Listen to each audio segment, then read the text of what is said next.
કરીએ તો સુરેન્દ્રનગરમાં જમીનમાંથી અચાનક વરાળ નીકળતા હડકંપ મચી છે। શહેરના એક રહેણાંક મકાનમાં જમીનનો કેટલોક ભાગ ગરમ થયો। પાણીની ટાંકી પાસે કેટલોક ભાગ ગરમ થતા કુતૂહલ સર્જાયું તો મોડી રાત્રે ઉજાગર થયેલી ઘટનાએ ગ્રામજનોમાં ચકચાર મચાવી છે। ડિઝાસ્ટર મેનેજમેન્ટ અને ફાયર વિભાગ ઘટના સ્થળે દોડી આવ્યો।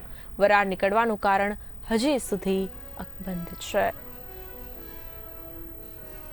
લોકો એકત્રિત થઈ ગયા હતા એટલે હું અચાનક આવ્યો અને મેં જોયું કે લાદી અને ટાંકીની આજુબાજુની વિસ્તાર ખૂબ જ ગરમ જણાતો હતો અને એને પગ મૂકતા ખૂબ જ દાઝી જવાય એવું હતું। આપણે કદાચ રોટલી મૂકીએ તો રોટલી શેકાઈ જાય એવી ફિલિંગ આવતી હતી। મેં તરત જ ડિઝાસ્ટર મેનેજમેન્ટમાં ફોન કર્યો અને ત્યાં નાયબ મામલતદાર સાથે વાત થઈ અને એમને વઢવાણ નગરપાલિકાને જાણ કરી અને એ ટીમ અત્યારે રવાના થઈ ગઈ છે અને ટૂંક સમયમાં આવી રહી છે।